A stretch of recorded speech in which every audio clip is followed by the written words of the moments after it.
Hey, everybody. Welcome to the Shut Up and Do It podcast, the place you can come and hang out with us while we go through all things real estate with a focus on bringing you top quality topics and speakers, all who live in a get-it-done manner. I'm your host, Nick Allard, creator of the complete deal flow system and a principal with AA Real Estate Group, along with my partner and co-host, the Esquire, Robbie Retzel. What's new, sir? Not much, man. Just enjoying the rain around these parts. It's a beautiful, beautiful day here in the Boston area. Can you show leaves changing behind you, Rob, for all of our national listeners? Can you see it behind you? Let's see. Can I do that? I think maybe. Oh, beautiful. Guys, listen, if you're from New York, from California, from Florida, you don't need to leave your seats. No. Guys, we are really, really excited to have our speaker here today. A lot of you might already know him. He's a member of one of our mastermind groups with us. But I'm going to obviously let him do his own bio and everything. But Robert Nickell, who's a specialist in VA services for real estate investors. And I'm just going to pass the torch right to you, Robert. This is going to be really hard for me today because we have two Robs and Roberts on. I don't really know what's going to happen. So I'll let you guys talk together. That might be the best way to do it. Yeah. Hey, Robert, thanks for being with us, man. And feel free to take it away with a little bit about yourself and, the beginning. Awesome. Yeah, really appreciate you guys having me. It's always fun meeting new people in the mastermind groups. It's by far the best way I've found to connect with high-level operators and I love working with guys who are out in the fields getting it done, right? So it's great to always connect with new operators. So it's really exciting meeting you guys, and I appreciate your time and appreciate you having me on. My story, it's pretty simple. I started flipping houses back in 2008, 2009, doing one at a time, rehabbing with my best friend. And we would do it all. We would, from foundation to roof, if it needed a roof or needed some structural support or we needed to run some Romex or put in some new insulation, whatever it was, we did it all. My best friend's dad was a general contractor, so I'd spend the summers working with him. And then later in college and right out of college, we felt like real estate was the path for us to get out of our day jobs and our corporate jobs. And so I quit my job a couple years out of college and decided that I was going to go full-time in real estate, thinking that it was going to be easy, and it was pretty terrible, to be honest with you, when I first got in, because what I did, my story was I made a couple Facebook posts because I had my realtor's license and I was flipping houses. And so I got a couple deals, did a couple transactions right away, and it felt really good. And it felt a lot easier than it was going to come to be, because little did I know you have to market and get your phone to ring consistently and prospect. And then as your phones ring in, you have to run all the comps and then try to go meet with sellers. And then while I was meeting with sellers or trying to go on listing appointments, my phone was ringing in the car. And so I was able to do 2 to 3 deals a month. My best month I could do like double that if it was like a package deal, if the seller had multiple properties to sell or something. But other than that, I was 2, 3, 4 transactions a month, working 60, 70 hours a week minimum to get that done. And I was doing everything: answering the phone, running comms, going on the appointments, building my buyers list, screening the buyers, showing all the properties for the wholesale deals, then trying to manage contractors on the rehabs. And it was awful. And so the way I found what I got into now was my broker, who I hung my license to be able to get MLS access, because I pretty much was investing full time and not really using my realtor's license much. But my broker, he seemed to have a pretty good life, and he seemed to have his office figured out. And I ended up spending a lot of time with him and spending a whole lot of time in his office and trying to learn from him and what he was doing. And he had 2 things in place that I really didn't have. One was he had really strong systems. He had his entire business mapped out end to end in some great scopes, which I had nothing. And the other thing was he was leveraging virtual assistants throughout the day to do the majority of the ancillary tasks. So even though it was for his brokerage, they were prospecting all the new leads. They were putting together the CMAs and property packets for their clients. They were then following up, doing all the acquisition and disposition management, working with title contract companies from contract to close. And I was like, that is my day. That is what I do all day long. And you've outsourced all of that. So that's where I got the idea. That's where I started learning about it. That was in 2011. And since then, I've turned it into what is now my full-time job, which is virtual assistants for real estate investors. So we have hundreds and hundreds of VAs in the Philippines that work for clients in every MSA across the country. Tons of guys in CG. I'd say a big percentage of our mastermind group use our VAs, and So today I'm all about helping people just put really strong systems in place and then create the leverage within their business to get where they're trying to go, because we all have a little bit different goals, a little bit different aspirations. And my job is just to help people get there as efficiently as possible. Do you, Robert, have you, on one of your deals, just curious, going way back on your rehab deals or multifamily or whatever, what was like the worst one ever? And what'd you learn from that? Oh, I had a couple terrible ones, right? So everybody talks about the good ones. I've got a few terrible ones. One is I was post-rehab and in a dual zone commercial and residential zone, and it was an awkward property with street maintenance that started right as about the time we were going to sell the house. And that house sat on the market for 18 months. And everyone loved it. The contractors got paid. The private lenders ate it up.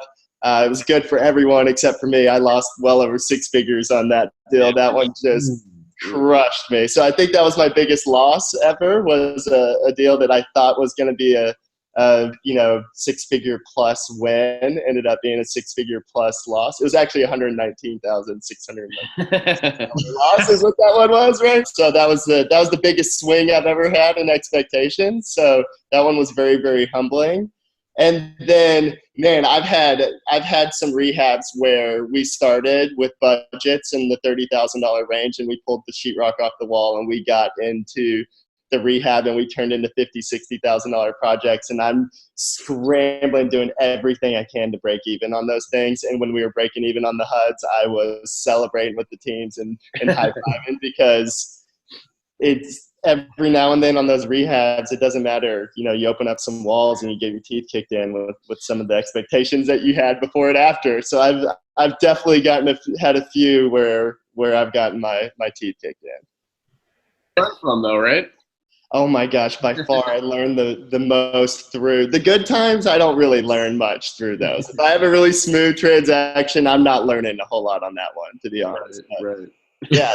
The rehabs are great in that they really teach you a lot. It was just one thing for me that took me a while to really systemize and be able to process without having to have my butt in every single rehab all day long.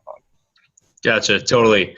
We could use, honestly, this year, we have our systems down, Robert, but I'd say we would love a smooth deal, because we haven't had one in a while, and I forget what they feel like. I hope for all of our clients, everybody we're working with, you have several smooth transactions, but it seems like they're getting harder and harder to come by.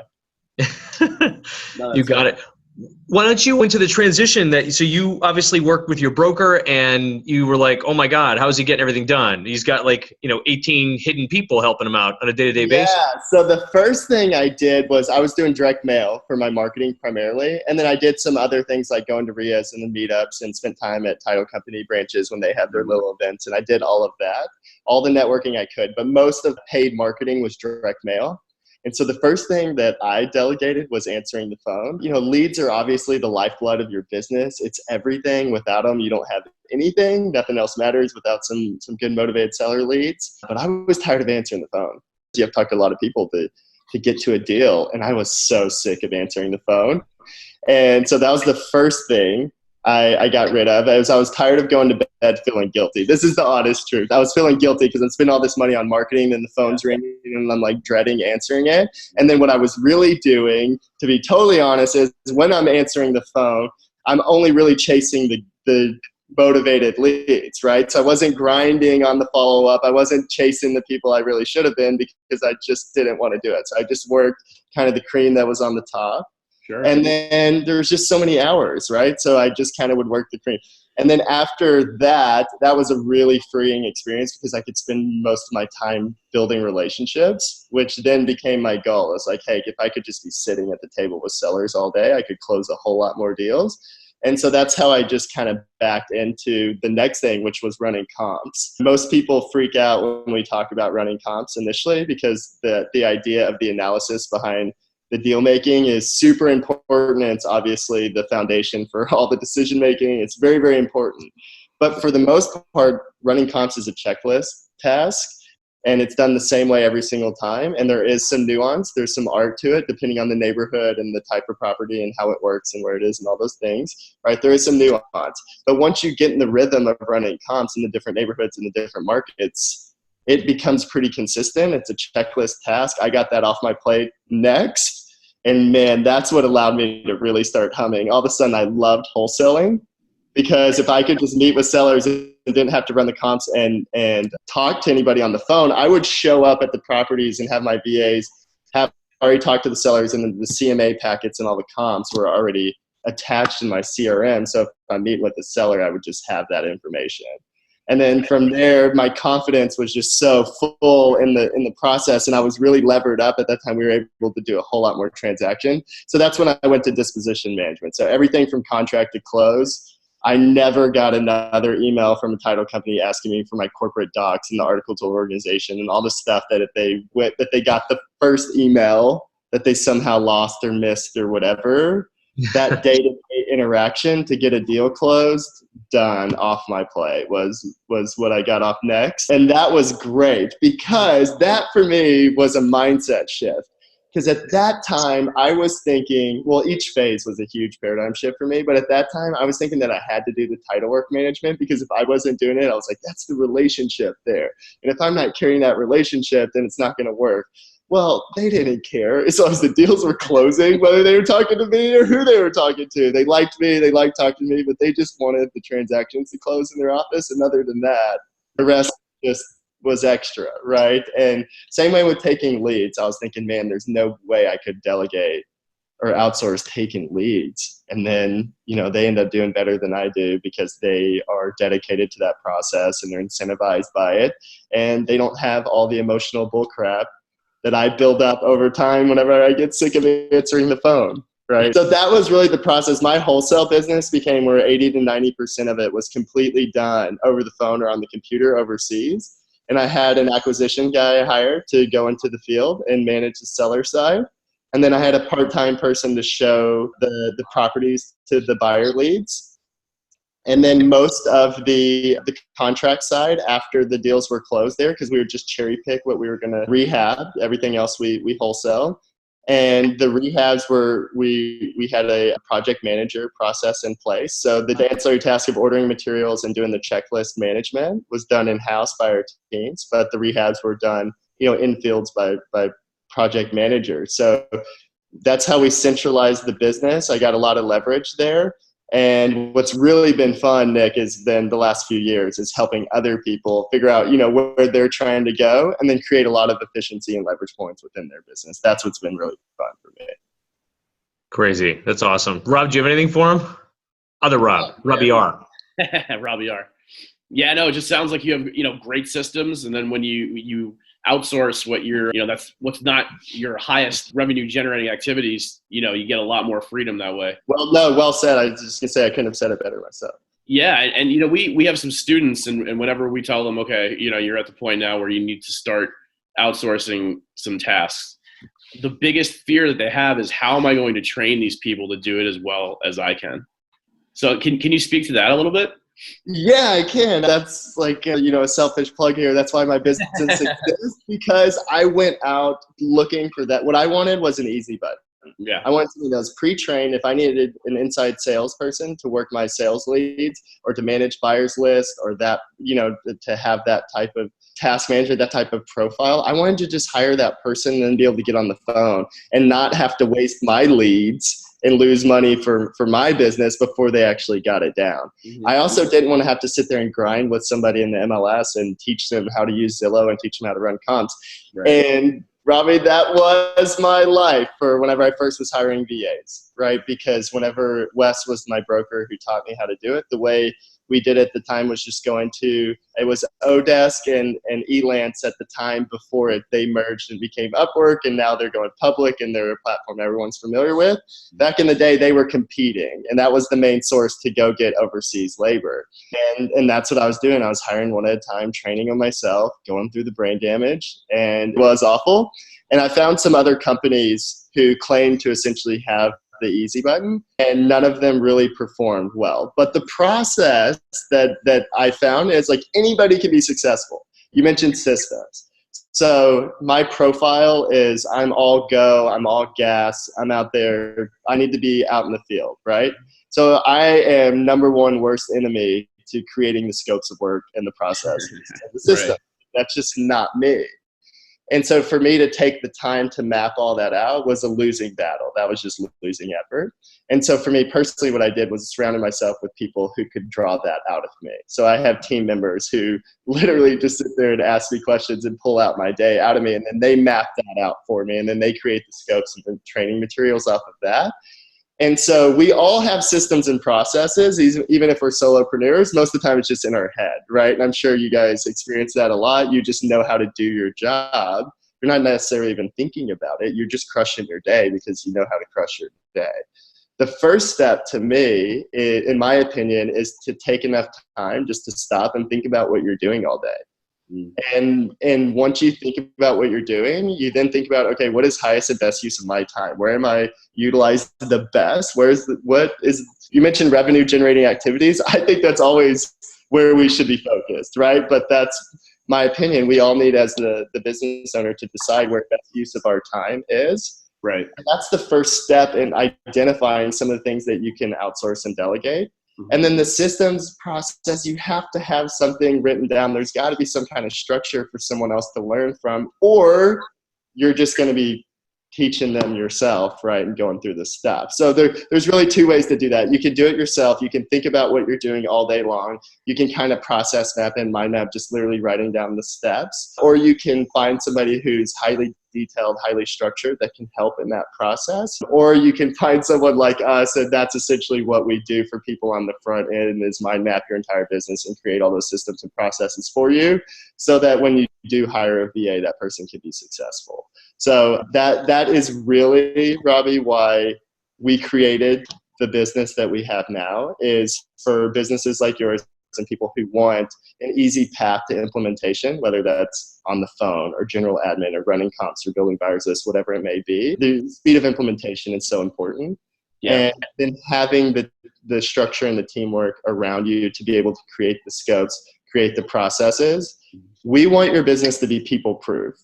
It's run by people. People turn the knobs and pull the levers and do the work, right? People have to be there to do that. However, the process, your structure, the platform, if something happens to a person, a team member, the platform still needs to exist and operate at a high level. And so our goal is to work with people to create that foundation first, that structure, so that there's real platform to build off of. And then teamwork becomes possible, and the efficiencies there and the leverage points become really, really possible and exploitable at that time.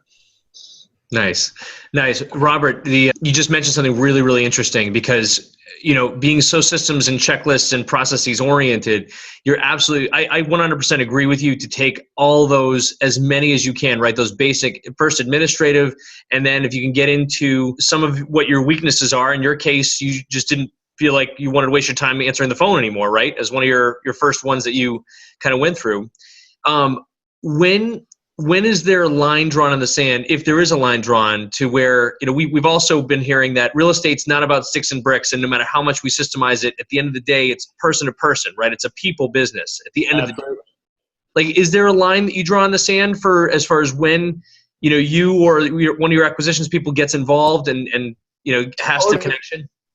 Right, because this comes up all the time with your direct mail and your marketing, the autoresponders and the CRM you're using. I don't think there's anybody, unless I'm mistaken, but I've never talked to somebody who wouldn't just love an ATM sitting in their living room that they just press a button and push out money. The idea of automation so much is in our minds, we would like to just do nothing, right? Is we create systems and processes and then it just all does it for us. I'd like to look at more of your crafting and experience, whether that's for your sellers or whether that's for your buyers or your relationships from your title companies or whether that's contractors. You still have an experience you've got to manage there. And it's a combination between systems, technology, and people. And where the line is totally dependent upon how you're structured, if I can cop out on that answer, right, Nick? But it's not a cop out in that, because we all run our businesses a little bit differently. If you're tracking your numbers at all, it's pretty hard to ignore where your true lever points are, right? If you're tracking how many calls are coming in per week, how many appointments you're going on, how many of those you're closing, your title work management, it's pretty simple to objectify what's going on from a data standpoint. So whenever you start making changes in your business, you ought to be able to identify immediately whether that's a net positive or net negative right out the gate. But for me, it was just making sure I've got to go make money. So how can I do more deals, right? How can I get that turn? It wasn't talking to title companies all day. As much as that was important, I couldn't do that. I had to be sitting with sellers. So how did I sit with sellers? I took everything else off my plate.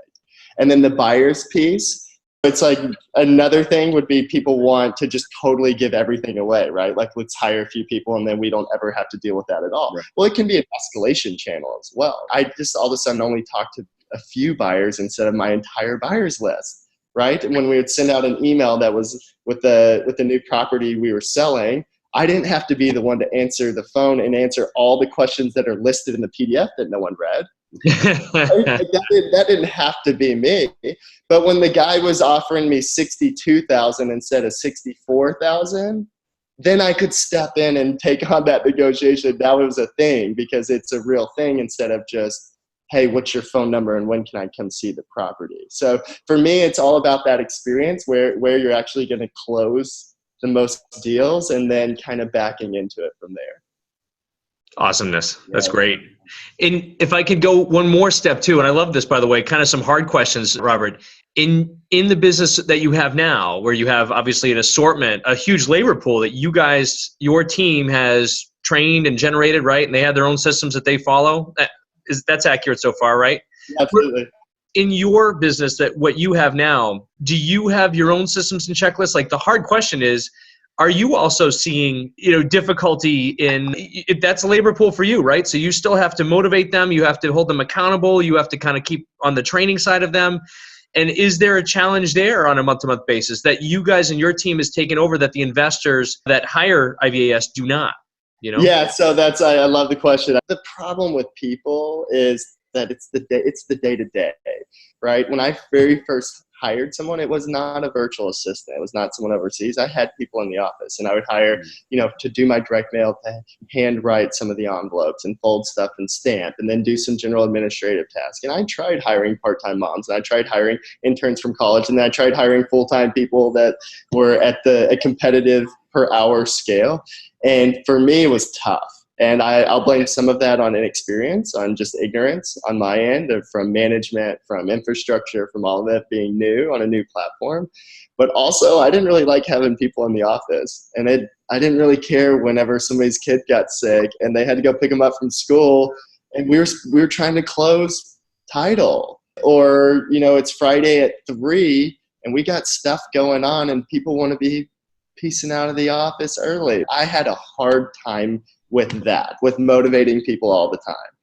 And so one of the great things about having someone overseas, and for me in particular in the Philippines, which you guys have experienced, was that not having someone there in the office has way more positives than it does drawbacks, in my opinion. And part of that, Nick, before I specifically answer your question, is inherently motivating people that we're hiring from our talent pool. It's highly educated. It's a highly motivated workforce. So it's the motivation piece inherently is easier. If I can be crude and blunt about that, it's a lot more easier to motivate someone out of our pool than it is traditionally, in my opinion, hiring from the US, just from inherent motivational factors that make that job a little bit more important than it is here. The second thing is we are absolutely there to be with any of our clients from setup all the way through implementation. So we are not only mind mapping your business, like I mentioned at the beginning, but even more important, helping set up the accountability and the transparency of the day-to-day task management. And then as you guys know, we stay with you for the life of the account. So that mid-level management stays with you to help manage the VAs, make sure they're checking in, make sure they're performing well, end of day, start of day, and then also providing whatever resources you guys need. You mentioned checklist. If there's a checklist that you need that we don't have, I want to know about it, because we should. We should have pretty much any resource that people need to be able to implement and take action. And that's why I love the name of y'all's podcast, because that to me is what it's all about. It's just out there taking action and doing it. So I'm really glad you guys are having a great experience, and I'm glad we're providing the support that you guys deserve. Can you just, I know you said you start with mind mapping the business. So if someone were to come to you and say, okay, look, I want to get started with IVAS, what does that look like? What are the first few steps? Yeah, so the first thing we can do is we've got advisors that would love, the steps are pretty simple. You work with an advisor on the front end to make sure we really understand your business. We're not arrogant enough to think we can provide guidance to you without really understanding what's going on. Sure. So we're going to meet with an advisor who's an expert in systems and processes and technology and all the stuff to answer all your questions on the front end. From there, once we have good structure in place, then we're going to go find candidates that are pre-trained, that have already done, if you need somebody on the phone, we're going to find somebody who's taken thousands and thousands of calls before you're interviewing them. If you're going to talk general admin or working comps or running CMAs, you're going to get somebody who's done that for weeks and weeks and weeks. So the idea is to first mind map your business, create a job description based on that mind map, someone who's going to fill that role. Then we go find that person. They're already pre-trained. We're going to send you 3, 4, 5 resumes. And then we're going to help facilitate those interviews, and you'll be picking a team member, somebody who's going to be joining your team. So an advisor who would love to speak with anybody who's interested would be Mark, and it's just marc@rocketstation.com. And he'll get them set up. He'd love to have a conversation, even if it's just to generally talk about the business. They're not sure what a VA could do for them. People shouldn't hesitate to reach out. We're open to chat with anybody. That's awesome. Cool. Hey, Robert, what's the best purchase you've made in the past year that has been under $50? The best that's going to help you personally and professionally. I love catching them off guard. I love it. I am a notebook guy, so my Moleskine, if it was a little bit closer, I'd grab it home and say Toy Story Moleskine. And I go front cover to back cover on that notebook, and then I put it on my shelf. And that's how I keep tracking them periodically. When the quarter's over, I just scan through my notes that I've done throughout the entire quarter. And I use those Moleskines throughout the day when I have what I think are my good ideas. And then later on, they end up being terrible. But they're like my idea pad, It's like, and I think so the Moleskines, I say, would be where sometimes I spend too much money on for a notebook. But that's great. I also have a Moleskine. I'll tell you guys, listen, I'm going to get everybody in on this idea I had at 3 a.m. I woke up and I wrote this one down. This is brilliant. I kept it ever since. Imagine what you could do if you could recover all of the tiny little bits of deodorant that are left over when you can't quite get there at the bottom of every single stick. You know what I mean? What if we could just shave all those off and make a new deodorant stick with all of them? That was one of my 3 a.m. ideas. You can all have it, whoever's listening, and run with that. World changing. Well, You're all welcome. Hey, Robert, what's the best way that people can get a hold of you, check you out, and get a hold of you? Yeah, go to rocketstation.com, check out some information there. We're going to have more and more resources being uploaded. So you're talking about scripts and things. So through the blog and the resources there, we're going to have tons of opportunities for people to download checklists and scripts and follow-up campaigns, anything people need. Check that out. And I'd love for them to email me directly, rob@rocketstation.com. That is awesome. Hey, dude, thank you so much for being on with us today. You guys are awesome. Really appreciate the time. This is a lot of fun. You got it. All right. That is it for today's Shut Up and Do It podcast. We will see you guys on the next one.